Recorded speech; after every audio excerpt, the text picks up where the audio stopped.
Hello everyone, good afternoon and जय हिंद। मैं विवेक आप सभी का स्वागत करता हूं Exampur defence warrior YouTube channel पे। कैसे आप सभी लोग? बढ़िया।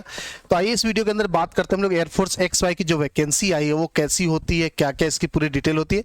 हालांकि इस पे मैं इवेंट ऑलरेडी नोटिफिकेशन पे कर चुका हूँ, बट ये नोटिफिकेशन से थोड़ा हट से होगा कि जो पिछला रिकॉर्ड या जो भी चीजें, मतलब थोड़ी हम लोग पूरे एयरफोर्स XY की बात करेंगे, ना कि सिर्फ इस नोटिफिकेशन की बात करेंगे। इस नोटिफिकेशन का भी डेट वगैरह इंक्लूड करेंगे, सब कुछ करेंगे, लेकिन बाकी बातचीत भी एक्स्ट्रा करेंगे। ओके, इस वीडियो के अंदर बेसिकली हम लोग बात करने वाले वैकेंसी कौन कौन सी होती है, जिसके अंदर आयु यानी एज लिमिट, सैलरी, सिलेबस क्या होता है, एग्जाम पैटर्न, योग्यता, ये सारी चीजें क्या क्या होती है पूरा डिटेल में बात करने वाले पॉइंट टू पॉइंट। ओके, तो सबसे पहली चीज मैं आपको बता दूं, ये वैकेंसी एयरफोर्स X और Y दो एग्जाम को कंडक्ट कराती है। ओके, दोनों का एग्जाम सेम टाइम पे और सेम वैकेंसी के लिए होता है। बेसिकली आप दोनों का भी फॉर्म भर सकते हो और किसी एक का भी भर सकते हो, पहला चीज। ओके, इसके साथ साथ दोनों का फॉर्म वही बच्चे भर सकते हैं जो 12th में PCM होंगे। जो 12 में PCM से होंगे वो दोनों फॉर्म भर सकते हैं और सेम पैसे में, आई थिंक 550 है प्लस इंक्लूडिंग 18% GST जो भी लगेगा। तो ये आपका टोटल फॉर्म फीस है, जिसके अंदर दोनों आप भर सकते हो, चाहो तो एक भर सकते हो। अच्छी बात ये होती है दोनों में से कोई एक निकल जाएगा तो उसकी नौकरी आपको मिल जाती है, ऐसी कोई बात नहीं। ओके, अगर दोनों निकलता तो आपके पास चॉइस होता है इसके अंदर, आप जो उसमें ज्वाइन करना चाहते हो उधर जाके ज्वाइन कर सकते हो। ओके, बेसिक ट्रेनिंग आप लोगों का सेम होता है, मेल फीमेल दोनों कैंडिडेट के लिए होता है। 12वीं पास के लिए बेसिकली दोनों वैकेंसी होती है। ये पहले नाम होता था इसका एयरफोर्स XY, अब इसका नाम बदल के हो चुका है एयरफोर्स साइंस और अदर देन साइंस, जो कि अग्निवीर के तहत इसका नाम बदला गया था। ओके, तो चलिए हम लोग XY को समझते हुए ही चलेंगे। सबसे पहले एलिजिबिलिटी की बात करेंगे, जनरल एलिजिबिलिटी की मैं बात करूंगा। तो सबसे पहले एज देखा जाएगा X और Y ग्रुप में, तो 17 से 20 साल ये एवरेज माना जाता है। अब इसको एग्जैक्ट एज मत मान लेना कि एकदम बिल्कुल 17 से स्टार्ट होकर 20 पे अंत होगा। ये 16.5 से 19.5 के आसपास रहता है आपका डेट ऑफ बर्थ। ये बेसिकली ऑफिशियल जो 17 से 20 दिखा रहता है, ये आपके ट्रेनिंग टाइम को लेके मेंशन किया रहता है। ठीक है, यानी जब बच्चों को ट्रेनिंग स्टार्ट होगी वो 17 साल के आसपास रहेंगे और मैक्सिमम एज आपका 20 साल के आसपास होना चाहिए ट्रेनिंग के टाइम से। ओके, ये मतलब जब आपका फेज 1 फेज 2 सब निकल जाएगा उसके बाद की है। तो इसको सीरियसली बहुत ऐसे मत ले लेना कि सर हम तो हैं, हम एग्जाम क्यों नहीं दे पा रहे, जिस दिन फॉर्म भरा जा रहा है उस दिन तक तो मेरा एज 17 साल है फिर भी मैं एलिजिबल नहीं हूं, क्योंकि 17 साल आपका बेसिकली आपके ट्रेनिंग पीरियड से काउंट करके लेके चलते हैं। तो थोड़ा बहुत आपको आइडिया नहीं लग पाएगा, बट हाँ 6 महीने के आसपास का डिफरेंसेस देखने को मिलते हैं। 16.5 से 19.5 के आसपास चला जाता है कई बार। ओके, कई बार ये थोड़ा सा हो सकता है कि आगे भी, हालांकि पहले बार गया था, दूसरी बार भी थोड़ा सा आगे गया था, तो ये 21 साल के आसपास तक भी वेरी कर जाता है। एक्चुअली उनके डिमांड के ऊपर होता है, इसको हम लोग बहुत ज्यादा ट्रैक नहीं कर सकते। ओके, बट हाँ 17 से इसी के आसपास दिखता है। वाई ग्रुप का भी सेम आपका एज जाता है। इस दोनों में 12 पास, जो 12th पास रहेगा वही एलिजिबल। ओके, अब 12th पास होने के साथ साथ आपका 50% एग्रीगेट होना चाहिए, यानी कि आपका जो 12वां का नंबर है वो 50% आपका होना चाहिए। ये जो X ग्रुप है ये आपका PCM वाले बच्चों के लिए, ये PCM वाले बच्चों के लिए, ये PCM वाले भी भर सकते हैं और अदर देन PCM वाले, यानी बायोलॉजी, कॉमर्स, मैथ, आप सभी लोग भर सकते हो। अब जैसे कोई बच्चा कहेगा सर मेरा क्या था कॉमर्स, ठीक है, मेरा क्या था PCB था और ऑप्शनल या एक्स्ट्रा सब्जेक्ट के तौर पे मैंने मैथ लिया था, तो वो बच्चे Y के लिए एलिजिबल है, X के लिए नहीं। मेन सब्जेक्ट जिसका मैथ रहेगा वही X ग्रुप के लिए, साइंस ग्रुप के लिए एलिजिबल है बेटा, और जिसका मेन सब्जेक्ट मैथ नहीं रहेगा वो इसके लिए एलिजिबल है। ओके, ये आपका इसके अंदर 12% आपका चाहिए टोटल। ठीक है, टोटल यानी कि फिजिक्स केमिस्ट्री मैथ में नहीं चाहिए। अगर आपका फिजिक्स केमिस्ट्री मैथ मिला के भी 45% बनना तो भी आप एलिजिबल हो। आपका 12वीं में 50% होना चाहिए, दोनों में 12वीं में, और साथ साथ इंग्लिश में अकेले 50 होना चाहिए। इंग्लिश में अगर 50% से कम रहेगा तो आप एलिजिबल नहीं हो। कहने का मतलब इंग्लिश में 50, 51, 52 ये सब चलेगा, 49 पे नहीं है। अगर इंग्लिश में आपका नंबर 49% आ रहा है 12th में तो आप दोनों में एलिजिबल नहीं हो। दोनों की एलिजिबिलिटी की बात कर रहा हूं मैं, ये आपके इंग्लिश में 50 से ज्यादा हो, physics chemistry math biology commerce किसी में अगर 50 से कम है कोई दिक्कत नहीं, आप एलिजिबल हो। आप ग्रेस मार्क से पास हुए मैथ फिजिक्स केमिस्ट्री में कोई दिक्कत नहीं, आप एलिजिबल हो। आपका 12वीं में 50% होना चाहिए और इंग्लिश में 50% होना चाहिए। ये हमारा है परसेंटेज का खेल। ओके, उम्र आप देख लेंगे। अब इस उम्र को समझाने के लिए मैं क्या करता हूं, इस डेट पे ना भरोसा करके, क्योंकि बहुत वेरी करता है, हम सभी लोग इनका ऑफिशियल डाटा देख लेते हैं जो आपकी बार नोटिफिकेशन आया। आपकी बार जो ऑफिशियल नोटिफिकेशन है उसमें डेट मेंशन किया इन्होंने 3 जुलाई 2004 से लेकर 3 जनवरी 2008 तक जिसका भी जन्मदिन हुआ होगा वो सभी लोग एलिजिबल है, male female both candidate. Okay, अगर डेट ऑफ बर्थ ब्लॉक को थोड़ा सा और एक्सपेंड किया जाए तो कुछ समझ में आता है कि जिसका भी जन्मदिन बेटा 2005 का है, आप सभी लोग 100% एलिजिबल हो किसी भी दिन किसी भी महीना। अपने आधार कार्ड में देख लीजिए कौन सा ईयर है। 2006 100% एलिजिबल हो, 2007 100% एलिजिबल हो, 2004 में 3 जुलाई से लेके, ठीक है, 3 जुलाई से लेके अगस्त, सितंबर, अक्टूबर, नवंबर, दिसंबर आप सभी लोग एलिजिबल हो। यानी जिसका भी जन्मदिन 2004 का है, सन 2004 है, तो आप सभी लोग 3 जुलाई से लेके 1-2 जुलाई को छोड़ के कह दीजिएगा, जुलाई महीना, अगस्त, सितंबर, अक्टूबर, नवंबर, दिसंबर, ये सभी महीना वाले एलिजिबल है। इसके पहले की बात करूंगा, जून हो गया, मई हो गया, अप्रैल हो गया, फरवरी मार्च हो गया, जनवरी हो गया, आप सभी लोग एलिजिबल नहीं 2004 में। 2008 के अंदर सिर्फ 3 बच्चों की एलिजिबिलिटी है, 1, 2, 3 जनवरी वालों की, ठीक है। तो ये आपका डेट ऑफ बर्थ ब्लॉक हो गया। अच्छा, जिसको ये नहीं पता फॉर्म कब से भरा जाएगा बेटा, 8 जुलाई से फॉर्म भरा जाएगा इसका, 28 जुलाई तक। एग्जाम आपका 18 अक्टूबर को होने वाला। ओके, इसके बाद बात करेंगे हम सब लोग सिलेक्शन का प्रोसेस क्या होता है, कैसे कैसे इसमें सिलेक्शन पाया जाता है। तो यहाँ पे बेसिकली 3 स्टेज का सिलेक्शन है, 3 स्टेप का ये सिलेक्शन है। स्टेज 1 आपका होता है रिटेन, यानी ऑनलाइन एग्जाम आप होगा, ऑब्जेक्टिव पेपर रहता है आपका, कितने सब्जेक्ट आते, क्या क्या क्वेश्चन आता है अभी मैं आपको दिखाता हूँ। फिलहाल स्टेज 1 आपका रिटेन होगा, ऑनलाइन होगा, जहां पे निगेटिव मार्किंग आपकी होती है। स्टेज 2 के लिए आपको बुलाया जाएगा, स्टेज 2 के लिए आपको बुलाया जाएगा, जब स्टेज 1 जिसका क्लियर जाएगा उसको स्टेज 2 के लिए बुलाया जाता है। तो वहां पे जैसे आप पहुंचोगे, सबसे पहला चीज आपका पीएफटी होगा, फिर आपका जीडी होगा, और फिर आपका लास्ट में मेडिकल होगा। ये हमारा सेकेंड फेज है। फर्स्ट फेज रिटर्न निकलेगा, उसके बाद आपको सेकंड फेज के लिए बुलाया जाएगा। यहाँ पे जीडी सबसे पहले पीएफटी होगा, जैसे आप फेज 2 के लिए जाओगे। डॉक्यूमेंट वेरिफिकेशन बेसिकली पहले देख लेंगे, यहाँ पे भी एक डॉक्यूमेंट वेरिफिकेशन होता है आपका, एडमिट कार्ड वगैरह, ठीक है, ये सारी चीजें यहाँ देखते हैं। फिर आपका पीएफटी स्टार्ट होता है, जीडी, और फिर आपका मेडिकल उसी दिन हो जाता है। इसके बाद आपको मेडिकल, मेडिकल फिर तो जिस हिसाब से आपको सर्टिफिकेट मिल जाता है, आप आ जाते हो घर।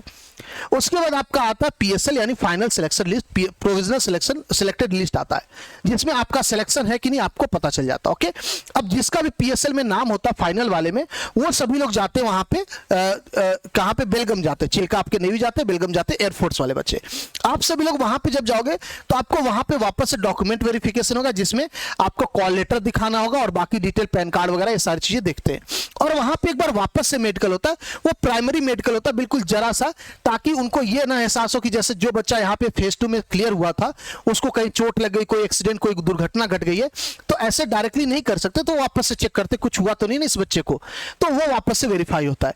तो 3 स्टेप प्रोसेस यहाँ पे सिलेक्शन है। सबसे पहले return, GD, PFT, medical, document verification, फिर मेडिकल वापस से। अब इसके अंदर पीएफटी फिजिकल फिटनेस से दौड़ वगैरह होता है, मेडिकल में वही आपका मेडिकल चेकअप होता है, डॉक्यूमेंट वेरिफिकेशन में डाटा होता है। जीडी क्या होता है, ये बेसिकली एक इंटरव्यू टाइप का प्रोसेस है। इंटरव्यू मतलब ऐसा नहीं कि कोई आपसे जवाब सवाल करेगा, बहुत ज्यादा क्वेश्चन आंसर देना नहीं, एक तरीके का एक टॉपिक आएगा आपके सामने, 2-3 टॉपिक देंगे, उसमें से एक टॉपिक रहेगा आपके पास, जिसपे आपका ग्रुप में बच्चे रहेंगे, वहां पे डिस्कशन होगा। तो उसी टॉपिक से रिलेटेड आपको इंग्लिश में बातचीत करनी होगी, एक दूसरे से डिस्कशन करना होगा, ठीक है, बस वही, और कुछ भी नहीं, यानी स्पीकिंग स्किल देखते हैं और कुछ भी नहीं। अब बात करते हैं हम सभी लोग रिटन को लेकर। तो रिटन के अंदर जो सिलेबस आता है, एक्स और वाई को देखा जाएगा, तो एक्स आपके मैथ 25 क्वेश्चन आते हैं, जो कि टेक्निकल मैथ 11-12 वाला होता है, 25 आपके फिजिक्स के आते हैं, जो 11-12 वाली फिजिक्स होती है, और 20 क्वेश्चन आपके इंग्लिश के आते हैं। और यहाँ पे जो टाइम ड्यूरेशन मिलता है 20 मिनट, 20 मिनट, 20 मिनट, ये फिक्स है। यानी मैथ में 20 ही मिनट मिलेगा, आप जितने भी क्वेश्चन कर पाओ, उसका 1 मिनट भी इधर या इधर नहीं यूज कर सकते। इंग्लिश में 20 मिनट मिलेगा, अगर आप 15 मिनट में सॉल्व कर लिए तो 5 मिनट इधर यूज नहीं कर सकते, ठीक है। सबका अपना टाइम होता है 20 minute, 20 minute, 20 minute section wise. Okay, और इनका सेक्शन वाइज कट ऑफ भी निकलता है उस हिसाब से। वाई ग्रुप की बात करेंगे तो यहाँ 20 क्वेश्चन इंग्लिश का होता है, ये दोनों बेसिकली सेम होते हैं। और रीजनिंग आपको 15 क्वेश्चन देखने को मिलता है, मैथ 8 क्वेश्चन, जीके आपको 7 क्वेश्चन।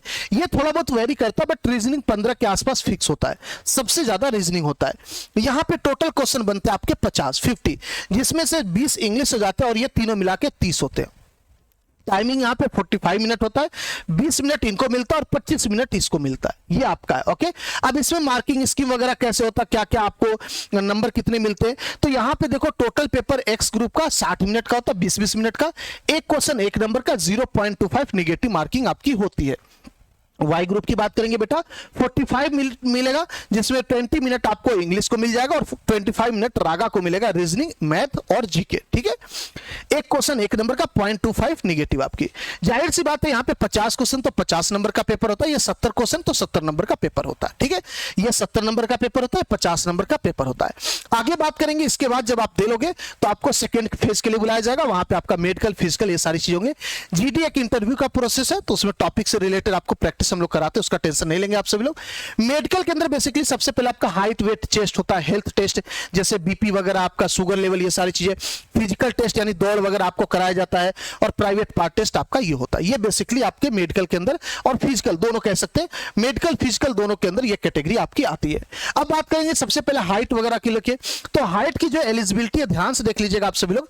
यहां पे जो हाइट को लेके एलिजिबिलिटी है वो है लड़कों के लिए 152.5 सेंटीमीटर मिनिमम हाइट होनी चाहिए, यानी कम से कम 152.5 सेंटीमीटर आपकी हाइट होनी चाहिए।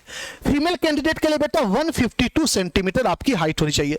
अगर आप हिल स्टेशन से बिलोंग करते हो, लद्दाख से, गढ़वाली से, उधर से कहीं से ऐसे जगह से बिलोंग करते हो, लक्षद्वीप वगैरह से, तो 150 147 भी आपको रिलैक्सेशन मिल जाता है। बट स्टैंडर्ड जो जाता है 152.5 लड़कों की हाइट और लड़कियों की 152, इससे ज्यादा होनी चाहिए, ये होनी चाहिए, इससे कम में एलिजिबिलिटी नहीं है। चेस्ट की बात करेंगे बेटा, तो लड़कों की जो चेस्ट होती है 77 मानते हैं आपके, और इस पे जो एक्सपेंशन होना चाहिए 5 सेंटीमीटर का, और एक्सपेंशन के बाद ये आपका 82 सेंटीमीटर हो जाना चाहिए। ठीक है, यानी 32 इंच का हो जाना चाहिए, 30 इंच से 30 इंच आपकी चेस्ट मांगते हैं। सिर्फ मेल का होता है, फीमेल का आपका ये चेस्ट वाला नहीं काउंट करते। तो मेल का आपका 77 सेंटीमीटर बोल दीजिए, या 30 इंच की आपकी छाती होनी चाहिए, और एक्सपेंशन के बाद यानी फुलाने के बाद 32 इंच का हो जाना चाहिए। ये है आपका हाइट और चेस्ट का। ठीक है, क्लियर है। आगे बात करेंगे हम सभी लोग फिजिकल क्या क्या करना होगा। तो मेल कैंडिडेट को 1600 मीटर यानी 1.6 किलोमीटर दौड़ना होगा। कितने मिनट में? 7 मिनट में दौड़ना होगा। 20 स्क्वाट यानी उठक बैठक आपको करना होगा 1 मिनट के अंदर, और होल्ड करा देते हैं, कई बार ये ज्यादा ड्यूरेशन हो जाता है, जल्दी जल्दी नहीं होता। ठीक है, 10 पुशअप करना आपको 1 मिनट के अंदर, और 10 सिटअप करना 1 मिनट के अंदर। ये टाइम ड्यूरेशन ये होल्ड करते हो, उनके ऊपर डिपेंड करता है कैसे आपका चेक करते हैं। ओके, फीमेल कैंडिडेट को 3 फिजिकल क्राइटेरिया से गुजरना होता है बेटा। 1.6 किलोमीटर आपको दौड़ना 8 मिनट के अंदर, 15 स्क्वाट यानी उठक बैठक करना, 10 सिटअप करना है। ये आपका फीमेल का है। अब यहाँ पे जो ड्यूरेशन दे रखा है 7 और 8 मिनट, असल मायने में ये लॉजिकल गलत है कह दिया, रियलिटी में गलत है। गलत क्यों है? क्योंकि आप जब दौड़ने जाओगे तो 6.5 मिनट में वो सिलेक्ट कर लेते हैं। ठीक है, तो ये लिखा 7 है बट 6.5 मिनट आप लेके चलना, और फीमेल कैंडिडेट बेटा 7.5 लेके चलना, इससे ज्यादा 1 सेकंड में मत लेके चलना। ठीक है, 7.5 में जिसका सिलेक्शन हो जाता, वरना ये सिर्फ डाटा लिखा है, इस पर आप कुछ नहीं कर सकते। ओके, आगे बात करेंगे। इसके बाद हम सब लोग सैलरी वगैरह आपको क्या मिलती है इसके अंदर, तो आपको पता है अग्निवीर के स्कीम के तहत फिलहाल अभी कोई अपडेट इसका आया नहीं है, तो अभी तक हम लोग अग्निवीर ही मानते हैं। हट जाएगा तो बिल्कुल वेल एंड गुड, और हटने के चांसेस तो बिल्कुल लग रहे हैं। देखते क्या क्या चीजें हटती, बट फिलहाल जो अभी हमारे सामने करेंट इंफॉर्मेशन है मैं इस पे बात कर लेता हूं।